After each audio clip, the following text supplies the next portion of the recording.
Now, a high deficit Eurozone nations need to come up with good answers and fast in 2011. But how was it all allowed to go so drastically wrong? Well, Bloomberg's columnist Matthew Lynn traces the current woes right back to Greece.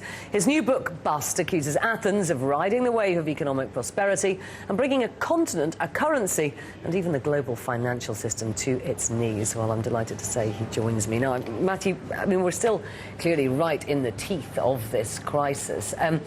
Was it Greece's mismanagement that really started this whole peripheral debt issue? Well, I mean, Greece was certainly the trigger. I mean, the amazing thing is, we've been talking about this for about a year now. I mean, that last January we were talking about the Greek problem. Here we are a year later, we're still talking about it, except it's moved on a little bit to Portugal and Spain and Ireland and all the others. I mean, I think, it's a fascinating story. If you go back and look at the origins of it, it was a catastrophic mistake to let Greece into the euro. I mean, yes. There was now, I think everyone would probably concede this now, certainly in Brussels and Frankfurt and probably in Athens as well. There was no way that this country was in good enough shape economically to be in a monetary union with Germany. But of course it wasn't just there. I mean, it was the larger flaws in the system, and Greece just happened to be the trigger. If it hadn't been Greece, it would have been something else.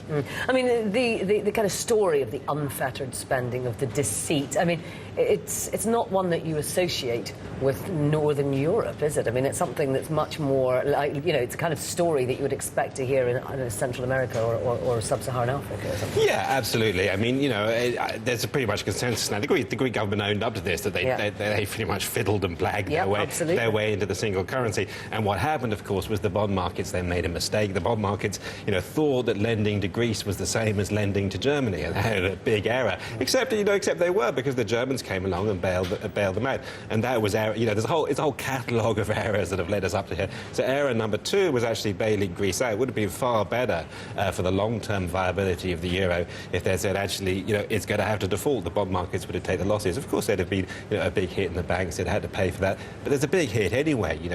You could try and sweep these problems under the carpet, but they don't go away. Had Greece been allowed to fail, would that have stopped the contagion?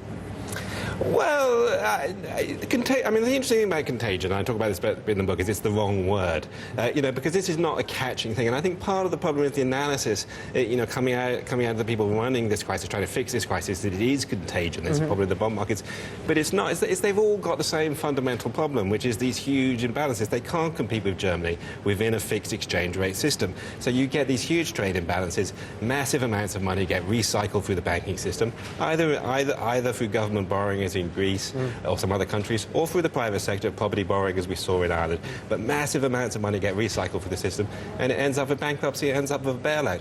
But at a certain point, you can't just carry on bailing out forever. So, I mean, they're going to have to come up with a better fix. But, none of the available solutions look very attractive. Exactly. And, I mean, Greece has exposed, obviously, this fundamental flaw that you've just discussed, competing with Germany inside a single currency.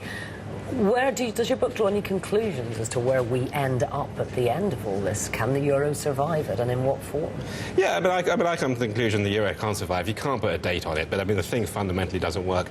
I think, partly in this country we tend to have sort of very ideological positions on the euro. But if you try and, strip all that away, not be pro-EU or anti-EU or pro-European or anti-European, but just look at it and say this was an experiment. Nobody ever tried to merge 16 currencies into one before.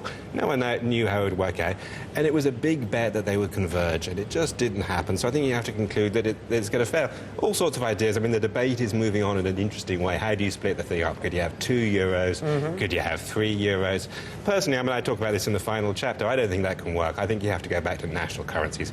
I think there are 2 reasons for that. I don't think anyone would want to join the Southern Euro.